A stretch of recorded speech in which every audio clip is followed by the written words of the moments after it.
Hey, everybody, this is Jimmy. Welcome back to the Jimmy Tingle Show. We are so excited today to welcome Jim Sullivan, writer for the Boston Globe, great arts editor, music critic, and also so helped the comedy community over the last 30 years. So it's a real pleasure and an honor to be able to speak to Jim and talk to you folks about his new book. Now, check this out. The new book is Backstage and Beyond, 45 years of classic rock, chats, and rants. Jim Sullivan spent 26 years writing for the Boston Globe and 2 decades more writing for national publications. He's interviewed and reviewed countless musicians, many of them multiple times. The first volume of his music writing anthology focused on artists who came to prominence in the 1950s and 1960s. 21 of them, that's right, 21 of them are in the Rock and Roll Hall of Fame. And I just got to say, I love the intimate conversations with these Hall of Fame rock stars, from backstage or after a show or before a show or over dinner or over the phone, because unlike most rock critics or most critics, they don't get to know the people intimately. And Jim has maintained relations with a lot of these folks over the years. So the articles that each chapter of the book is these intimate conversations with people at that time in their career. He might be talking to Warren Zevon from the mid 80s, and then Jerry Lee Lewis from the 90s. I mean, it's pretty wild. So you get a real window into rock and rollers and the lifestyle they lived and the challenges that they have. And it's a great read. So Jim, welcome to the show. Thanks so much for doing it, and congratulations on the book. Thank you for having me, and thank you for the congratulations. Well, Jim, I want to know, how do you break the ice with Jerry Lee Lewis, Joan Baez, people you never met before, Neil Young? How do you break the ice with these folks? Well, it varies, obviously, depending upon who the person is. But I think the key thing is, well, for one, do your research, know what you're talking about, who you're talking to, and where you want the conversation to go. And then, very importantly, try to figure out what their wavelength is and what works best in terms of the engagement. Humor often works. Pretty much everybody has a sense of humor, or says they do. There's no particular one thing that I've done, but I do find that I'm pretty comfortable with people at various levels of stardom, if you will. I'm not terribly intimidated by it. Thus, there's not a lot of hemming and hawing and, kind of, what Chris Farley did on that Paul McCartney interview on Saturday Night Live, the thing about where he just goes, everything is so great. Here I am. I can't believe I'm talking to you, that kind of thing. Which if I talked to Paul McCartney, that could happen actually. But no, I think part of it is just letting them know, or hoping that they grasp that you're a professional too. You know what their work's about. It's not a fly-by-night thing. They're going to get questions that are going to be good, probing. Some will be right on track for what they're trying to promote, of course, concert, album, whatever it might be. But others will go further afield, as it did, say, with Bowie or Lou Reed, or many of them actually, or Jerry Lee Lewis, right. Obviously. So it's it's something I guess I've learned to do pretty well over the years. I'm fortunate that's one of the skill sets I guess I have. Well, it's really great because you really pull out of these folks a lot of the questions that they hadn't been asked before. Yeah, I can tell by some of their reactions and how they take a little time. Well, geez, no one ever asked me that before. So it's a real great attribute of the book. The other thing I love, being a Bostonian, is that you're talking about all these venues that all of us have been to many, many times. And folks, if you're listening from Boston and you are a fan of the Boston music scene, which I hope you are, or the national or international music scene, we're talking Tina Turner, David Bowie, Roy Orbison, all these folks, then this book is just a real gem. But I love hearing about the Paradise. I love hearing about Great Woods and the places that you interview these people, the Channel. And I'm thinking of every time I hear these clubs, I go, geez, I opened for Warren Zevon at the Paradise. Yeah, I opened for Patti LaBelle at Great Woods, so it's bringing me back too. Yeah. I just want to go back to where you were starting about questions that maybe they hadn't been asked before. Probably the best example in this book is chapter 1 with Jerry Lee Lewis, where I was riding in a limousine with him from an airport, the Club Casino in New Hampshire, Hampton Beach, to the airport where his small plane was going to take off and go back down south. And it was right after Rolling Stone had written a story, a few months after the story, that strongly suggested he had something to do with the death of one of his wives. And I knew that had to be part of the conversation, and not something you tend to ask in interviews, in my world anyway, certainly. Right. But it had to be there at some point. And I drove up with some friends, and I said, when Jerry Lee said, I'll do the interview, but let's go to the airport in the limo. I said, okay, sure. So I told my friends, I said, follow that limo. And if that limo stops, you stop, okay? Because I may be getting out, and I don't know in what shape I'll be getting out. But we got there, and I said, so I got to bring up the Rolling Stone story. And Jerry Lee, Killer, his nickname. Did you kill her? I probably wasn't that flip. But, and he was in the frame of mind to take it as a serious question and one that needed to be addressed, and he understood it needed to be addressed. And he explained himself about how he said it could look that way. I understand how people see that it might have been that way. She happened to be found in her bed with her hands like this in the after death position in a casket, by the way. And he explained how she mistook the methadone that he had in his cabinet for aspirin and took too much of it. And a few other things that it didn't really add up. Now, do I know anything definitive one way or the other? I do not. He said he did not kill her or have anything to do with her death. I think the reader can read between the lines and maybe make up his or her own decision on that. And I'll just leave it there. Right. I think it was very wise to have the car following his limo. Yes, I mean, if he can be accused of killing his wife, he could be accused of killing you. Yeah, there. What's one more? I know.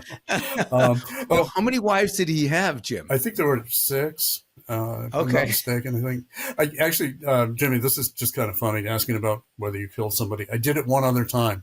And I mentioned this. This is actually the intro to the book. Sonny Barger, the Hell's Angel, Altamont, responsible. Yep. He was doing a book tour. He had a memoir. We were having dinner at Paparazzi, I think it was. And I'd had, I guess, a couple of drinks, liquid courage, enough to say this. And so there were 2 things I asked. One, I said, if I were to go kick over your motorcycle outside, what would happen to me? And he said, he had cancer, throat cancer. He said, you would get hurt. I said, oh, yeah, okay, that was good. And the second question was, again, I almost can't believe I asked this. I said, so I read the book. In the book, you don't say you killed anybody. Did you kill anybody? And he just fixes me with this glare and says, there's no statute of limitations on murder. And that ended that question. Right. Well, Jim, tell me about where does Boston fit into the rock and roll scene? The national level, the international level, because as we were talking, all these people came through town. That's how you met them all. And many of them, they obviously played these small clubs initially. I think I told you off camera that I know I told you that my wife used to work at the Rat, wife Catherine. Sure. And, when she was working there, the Police came through. This is before they're famous. The Police, U2, many other bands that since became, superstars. The same with the Harvard Square and the folk clubs at Club 47 with Dylan and Joan Baez and these folks. So, but how does Boston fit into the national or international scene? Well, I think one of the things that is important to Boston, especially considering bands from England, say, is that Boston is often the first stop for them before they get to the big city of New York. Okay. And it's not a warm-up city or a try-out city by any means, but it is a city where it makes logical sense to play first. So we got a lot of these bands on the way up as they were basically cutting their teeth in America. And also, Boston had WBCN doing what it did. It was a big rock station, no longer in existence. But they played a lot of these bands, and it got them exposure and built interest here in Boston. And BCN also had a national reputation. So other program directors would listen to what BCN was doing, pick up on the cues from that, and the fame or the potential for fame or success would spread out from Boston to other cities. So I think Boston played a very pivotal role in that regard. And, it was pretty much, we had the Rat, New York had CBGBs, sort of Right. companion clubs in a way. If a band played one, they played the other. And the other thing about Boston, as Spinal Tap didn't quite get right, it is a pretty big college town. And therefore, you've got this built-in audience, if you will, and this has been forever, of people who are young, are looking to have fun, want to be out in the clubs. And some of them have enough disposable money to do that. And therefore, so there's this sort of constant turnover in the clubs of young people coming to Boston, discovering a great scene, going out and supporting the music. Right. And tell us about who would you say is among the most influential that have the homegrown talent, who weren't just coming from England or someplace else, but from here? I know you talked to Aerosmith and Joe Perry. Who would you say are among those folks that are top notch? In the first book, Aerosmith, Jay Giles are in there. In the second book, coming out October 19th, we've got the Pixies, who came here from Northampton but kind of broke out of Boston. We have Mission of Burma, very much a Boston band that got national and international attention. There's a chapter on Burma. I would say, well, the Cars, obviously, right? The biggest band to break out of the, if you will, the punk new wave era from Boston, and there's a chapter in book 2 about them as well. So we have a scene. I mean, I've been asked this question many times over the years to rate the Boston scene, and to also say, well, it never had the hip cachet that Minneapolis had at one point, or Athens, Georgia had, maybe even Cleveland or Akron at some points. But I have said and maintained throughout many years, it often was up at, if you're going to grade it, it was often up at the A level, A- level, and never went below like a B+ level. There were always pretty great bands here. And you look back at some of the old flyers for advertisements at the Channel or the Rat, wherever, there'll be like 4 or 5, maybe 6 nights a week where you go, God, I want to be there. Or maybe you were there, or maybe I was there. There was just so much available all the time. You really had to make choices about, can I go out tonight? Do I have it within me to do another night out? Yeah, I'm sure you remember Night Stage. I do. Yeah, I actually opened up for Gil Scott Heron. Wow. Yeah, and that was pretty wild. That was a lot of fun. And that was the first time I ever did an hour, was opening up for Gil Scott Heron, because he was late. So I'm supposed to do 15 minutes. And the owner comes up to me. I'm on stage. This is like, I don't know, 83, 84 or something. The owner comes up on stage and he goes, Jimmy, stretch, keep going. Oh, God. I guess he missed the boat. He missed the ferry from the Vineyard, him and the band. And you know how that is. And they were coming from the Hot Tin Roof, which is another venue you talk about. Yeah. And I think that's where you met Jerry Lee Lewis. Is that right? That was the last time I saw Jerry Lee. Yeah, that was the final sort of goodbye, if you will, from our relationship. I was just going to say about Gil Scott Heron, there was also a drug problem that may have impacted his ability to show up on time, too. Yeah. And that's one of the tragic through lines of some of these folks, not all, but some of them. Certainly, Warren Zevon, you elaborate on that a lot in that chapter. I was really intrigued by that chapter. Again, I was attracted to the people that I kind of met myself and had an encounter with or opened up for, which I did a couple of times. Do you remember Lupo's down in Providence? Yes, yeah. Yeah, another great club. Jim, what would you say where would you say the places are now that are that are happening in terms of music. I mean, is the scene what it was in terms of venues, or has it diminished like many other things in Well, I town? mean, new clubs come and go. We know that. The Yeah, Paradise has existed forever, continues to, right, and will be the site of my launch party on October right, 30th again. But the MGM Music Hall, Fenway, House of Blues, right, Roadrunner, um, and clubs go down. Great Scott went down. The Rat, of course, went down quite some time ago. Spit went down. Axis went down. Avalon went down. Um, so it's a constant, shifting scene, if you will, uh, right, and it change is the only constant, right? I right, want I right. want I want to ask you something, Jimmy. You're talking about you as a comic opening up for these rock artists. How did that go over in general? I mean, I know that was sort of common back in the day, but I mean, you've got a crowd paying to see a rocker, and all of a sudden there's a comic they may or may not know. How was Jim, it, a heckling situation, or did people like it? Jim, let me just say this.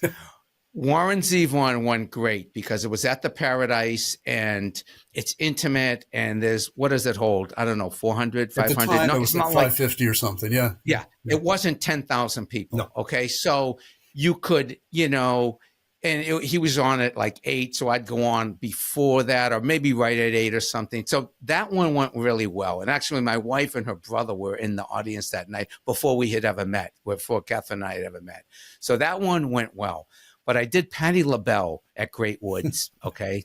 And so I get out there and they put me up there as people are coming in, okay? And there's like 8,000 people there. Tonight we have Patti LaBelle. Everybody's excited. But first, we have local comedian Jimmy Tingle. So they bring me out and I'm up there doing it. It's 120 degrees. I'm sweating. I'm like a boxer in the ring. I'm trying to keep them, right? And all of a sudden I hear everybody start going, they're clapping. Get off, get off, get off. I was going to say they weren't clapping because they liked you. They weren't clapping for me. And the next day, and I had never been reviewed in the Boston Globe before, and this was not your review. No, no. This was Betsy Sherman. I remember it because in the review said, the night was a tremendous success. Miss LaBelle was brilliant as usual. I'm paraphrasing, despite the fact that hardworking local comedian Jimmy Tingle went over like the Hindenburg. Of course, it goes right into the act. The Hindenburg. Okay, the Hindenburg was a blimp that exploded in 1936. 85 people died. Okay, maybe I'm not a comic genius, but an aerial disaster. So opening up for a rock band could be very, very tough. Yes. Sometimes they went great, but sometimes not. Barry Crimmins opened up for what's his name? Billy Bragg. Billy Bragg. Yes, Billy Bragg. yes, they toured together. Yeah. They toured together. Now that's different. If you're touring with somebody, that's different. They're on the marquee, they're in the posters, they're in the avatar. But if you're just getting thrown up there we got to kill 20 minutes. Get Tingle up there. Yeah. That's a different thing. Yeah. Yeah. But it was a lot of fun, Jim. And in your book, you talk about all these behind the scene experiences that people have and the musicians have, and that what their life is like, what they're trying to do. Like Tina Turner. I love that interview with Tina Turner, talking about how she was not really doing what she wanted to do. She really wasn't anywhere. She had been doing gigs just for the money to pay the bills. This is after splitting up with Ike. Then she met a manager, and how one manager could completely turn her life around. Want to just tell everybody about that? Yeah. That was a great talk. It was arranged by the record company. It was a dinner with some record company people, and I was the journalist invited to sit next to her and talk about her life and career. And, she was very candid in not just promoting a new record or a tour, but kind of musing about whether she wanted to continue doing what she did. She wanted to act, actually. She's one of the most charismatic, sexiest singers ever. And she wanted to step away from it. She'd done it a long time, and it was time to maybe try to do something else. So that was part of the conversation, as well as, what was not part of the conversation was her time with Ike. And that was me respecting her in the sense that the story had been told, the book had been written. I didn't want to spend time during, a limited amount of interview time dragging Ike into it and forcing her to either dismiss him or say, yeah, he did some good things or whatever it was she was going to have to say. So we kind of kept Ike out of it, which I think was a good call. And the other thing I remember from that too, that she dressed down. I forget exactly what it was. It's in the book, but I mean, it was not the Tina Turner glam that you see on stage. And the other thing that was kind of sweet in a way was, as beautiful as it was, she started talking to me about a skin condition that she had, and her face, was breaking out here and there, and trying to do this and do that.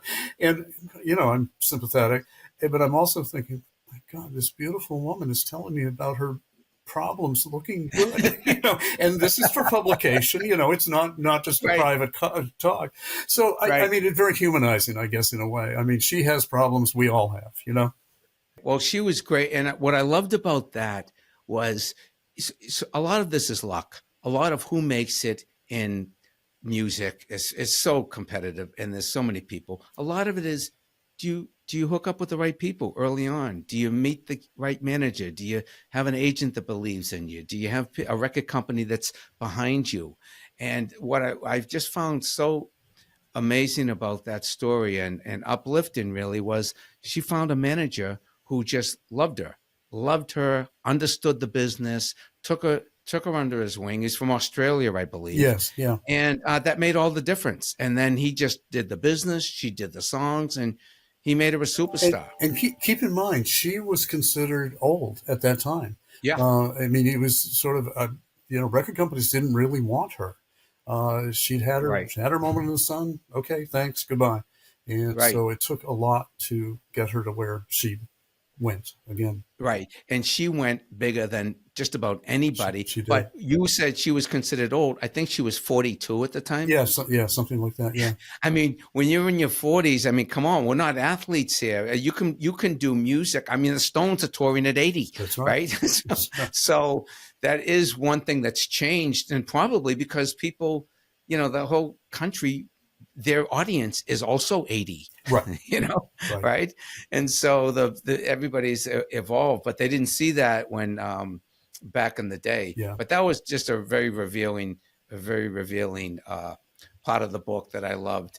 I want to let people know my wife Catherine and I went to his first book signing, but he has another one coming up, a launch party for Volume 2, Backstage and Beyond, 45 Years of Modern Rock, Chats and Rants at the Paradise, October 30th from 6 to 9. It is free and open to the public. So that is October 30th. Mark your calendars, free and open to the public. You can get a book, and you can obviously do a photo with Jim and see some of the stars that come by to rub elbows with Jim and support him.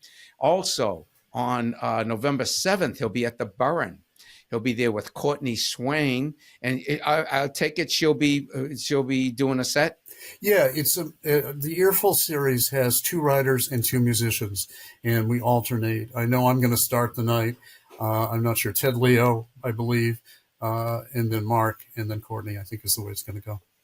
Great. There'll be a reading, a signing, and sales as well. And then on November 13th, he'll be at the City Winery, which will be a reading, signs, and sales, wine pairing. There is an admission for that. That's $15 admission for pairing and $35 for pairing and copy of Volume 2. So for $35, you get some wine and you get a copy of Volume 2 and $5 off the list. Now, Jim, the other thing I want to ask you about, the Brookline Library is November 16th, and that's at 7 o'clock. And that's free and open to the public. So you got Brookline Library, November 16th. You got the City Winery on November 13th. You got the Burren on November 7th. And you got the Paradise Rock Club on Commonwealth Ave on October 30th. All of these, they're all free except for the City Winery. But where do people get tickets for these, Jim? Let's see. For the ticketed events, they would be on the website of the venue itself, City Winery. Okay. So you get tickets at the City Winery for the November 13th. Right. But the other ones are all free and open to the public, right? Earful is not. Earful is ticketed. So you would need to, it's Earful, EARFULL.com. Right. And you can get tickets there. And that's at the Burren. That is at the Burren. So you could probably get it off the Burns website as Yes. well, Yeah. right? Right. Right. Great.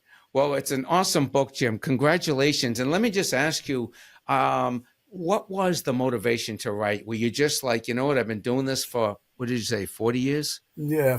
45 plus. Yeah. Yeah. 45 years. Yeah. Did you say, you know, I want to document what I've been doing? And because they're not just reprints of the articles, No. they're all, there's some insights that appeared in the articles, but they're about the conversations and the notes that you took all those years. Yeah, I put myself into the book stories more than I normally would have in a newspaper article or magazine story.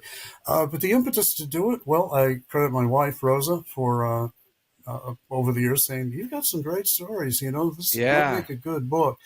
And then also we met with my publisher, Ira Robbins of Trouser Press Books, and his wife, Christina, last summer. And, you know, he planted that too. He said, we could do a book with you. You've got good stories. And so between Rosa and Ira, and then the occasional encouragement from people on Facebook where I would post some snippets of stories, it was sort of like, you know, I think I've got something here. I set the time aside to do it and just burrowed in and wrote, you know, at a feverish pace. Well, you're a great writer. And even for a great writer, how long did it take? About 4 months. 4 months to do volume 1? And 2, both, actually. I just got on a Wow. roll. Yeah. I was doing a chapter a day for a while there. And Wow. yeah, it just, it was an interesting zone. I mean, you must find that too with comedy sometimes, just when you hit that sort of like, when you're writing, it's like, I'm on a roll now. I'm not going to stop. And Right. to be honest, I mean, I wrote more than Ira wanted initially because... And that's why we decided to put it into 2 books, because he said, Right. you don't want it. This is going to be a doorstop. We don't want a doorstop. Let's break it up. Right. So we did. And, but the thing was, I kept turning in chapters, and he would edit them and send them back and say, this is great stuff. You know, just Yeah. keep going. And I Right. just kept going until I think finally he said, you know, I think we got enough here. And I went, oh, okay, Right. fine. You know, so I've Right. got more stories, you know, but, Right. you know, volume 3, right? Yeah. Well, this is volume 1, Backstage and Beyond, volume 1. It's an awesome book. And I just want to read you who's in this book, just so you can get it. And Jim, if anything pops into your head while I read these names, give me 10 seconds on anybody who pops into your head. All right. Jerry Lee Lewis. A wild man, a man of many contradictions, a man who I drank whiskey with, and a man who offered the opportunity for me to write his co-write his autobiography with him when we were drunk one night at the Bottom Line, and then sobered up and said no. Both of us, I think. I know I certainly did. Yeah. David Bowie. Tremendous interview and loquacious, warm, and very willing to go wherever I wanted to go with questions and answers. I mean, he was and very happy to take negative criticism about himself, and very eager to discuss his odd work habits of it. The fact that he was somewhat of a chameleon in his musical approach to style. Right. Lou Reed. I got on real well with Lou. Not every writer did. Most, in fact, didn't. And I really can't tell you exactly why. I interviewed him probably a half dozen times over the years. And again, it's getting on that same wavelength thing, I guess. I knew the music. He knew that I knew the music. And my sense of humor is a bit acerbic. His certainly is. And, you know, I got his jokes. I think, you know, as a comic, I think people Yeah. you bond on that level. Do they get your jokes? If they do, and you get theirs, there's a connection there. And I think, Right. you know, Lou and I had that. And I guess the other thing I wanted to say, Lou, I believe, was bipolar. And I asked him about how he got out of that when he could. And he said, this is great advice. He said, I try to look at it as a clock. And he says, I know the hand is going to be down at 6. I'm going to be really low, but I also know it's going to eventually come back up to 12 again. Very simple, Nice. but something, you know, that worked. Right. Right. Peter Gabriel. I was fortunate enough to talk with him at the very beginning of his solo career, which was a great time because he was reinventing himself. He was stripping down the ornate music he'd done with Genesis and kind of putting them into 3 and 4 minute songs and making them less complex and less convoluted, and he wasn't doing so much with the costuming. So he was very much inspired by the punk rock of the day and the DIY culture, and it was great to talk to somebody who was so enthusiastic about about the change that was going on in their career, and taking a leap from the superstardom of Genesis, back down again, and then building it back up. We're trying to, which Right. he did. And that's how the whole book is. It's all these insights and just conversations that some of it was a lot of what you wrote about in the book was off the record at the time. You were just conversations that weren't necessarily always, they didn't appear in articles. So you get a lot of this insight about what makes people tick. I love talking about Neil Young and King Harvest and, Crazy Horse and his band and Crosby, Stills, Nash and just all of this stuff. Warren Zevon. Tell me about Leonard Cohen. What was that like talking to Leonard? Oh, he was great. As you might imagine, Lenny's a pretty smart guy. And one of the exchanges that I liked most was he had written a song called The Future that was pretty dark and grim and harsh. And I asked him, I said, do you have any regrets about making a song, that like that? I mean, it's so extreme. And he says, I wish I could have made it darker. Or that was his regret. It should have been darker than it was. So, right. He was terrific. I mean, I miss him very much. And what I love about Leonard Cohen's career in a way was that he had his heyday, if you will, in the 60s. And then people kind of forgot about him, I think.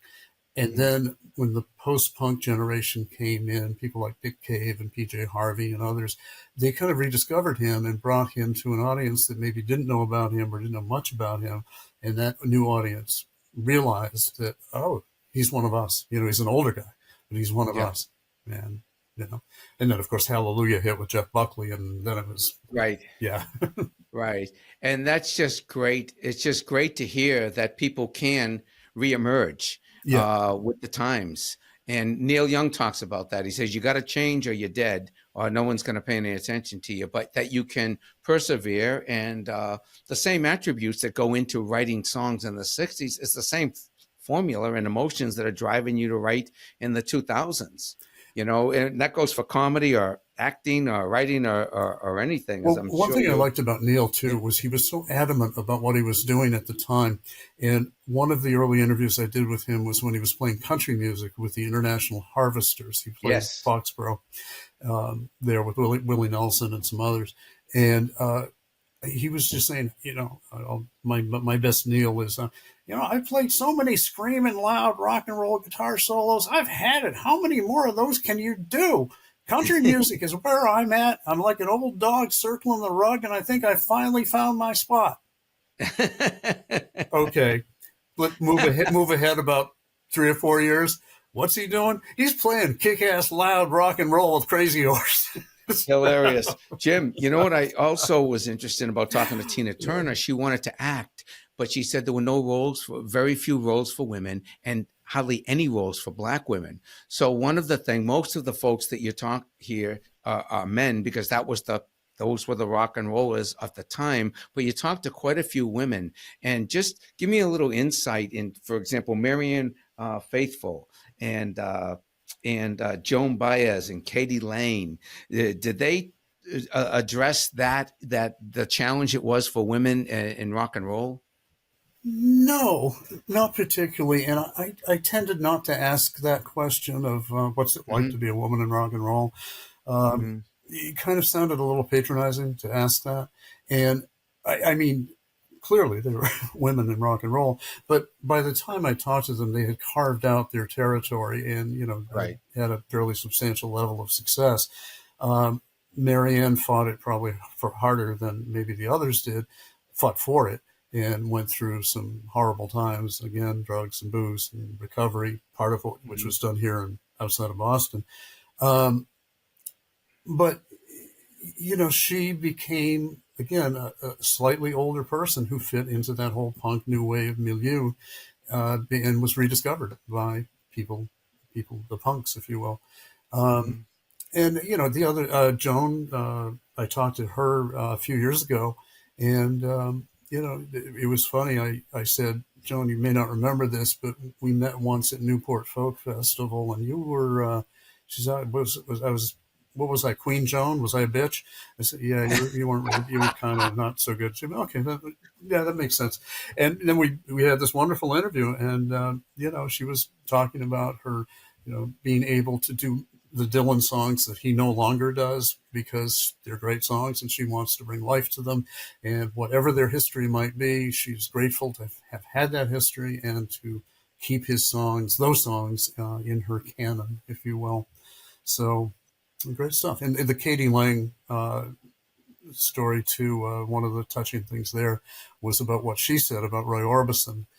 Roy is the closing chapter in my book. And she and Roy did a duet on Crying, which is just so beautiful. And she was talking about, how people think Roy was, the person in his songs was so lonely and alone and sad. And that may have been a part of him, and I think it was, and certainly a part of him when he was writing songs. But he was anything but that outside of that particular place. And she wanted to stress his warmth and humor, and I thought that was kind of a nice thing to get into as well. And Roy, of course, left us, and I had the coincidence of doing the last ever interview with Roy. And, did his warmth and humor, and did that come across in that interview? Very much so, yeah. He had been born again, not my cup of tea by any means, but I can ride with it. And he was feeling the sense of, once again, this idea that people were rediscovering him. The Traveling Wilburys boosted his visibility, I guess, the praise from all these other rock people. And he was just on the verge of releasing his solo album, and with Mystery Girl and You Got It. And I talked to him right before that album came out. I had listened to it. I had an advanced tape. It was a great record. And I said, you're playing Boston a couple of dates at the Channel. Are you going to do any of these songs? And he said, oh, no, Jim, I can't do that yet because that would be unfair to my audience. They don't know those songs yet. They want to hear the songs that they know. I said, okay, yeah, okay, I understand that. It's too bad. I'd like to hear one or two, but I get it. And I said, but next time around? He said, oh, yeah, next time around. Well, there was, of course, no next time around. And, it was a real shock to me, to everybody, that he died so young. And I miss him. I mean, I had seen him several times and had the good fortune to, exchange hugs with him and actually in a period when men didn't do that quite so much, but it was very easy to do. Well, Jim, when I see you, I'm going to give you a big hug.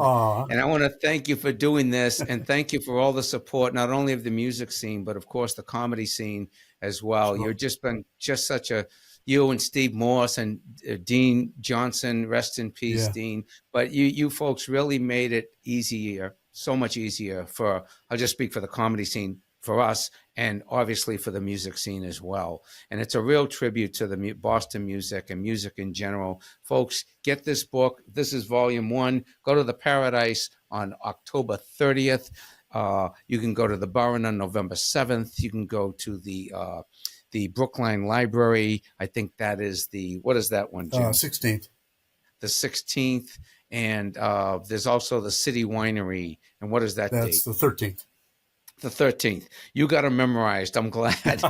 But Jim, great to see you. Thanks so much. The book is wonderful. And just leave people, tell us about some of the surprises or what we might find in volume 2, because this is only the first volume and it's easy reading. That's what I love about it. The letters are big, the book is big, the type is big, and it's easy to read and it's very conversational. What will we see in volume 2? Well, the same tone, I think.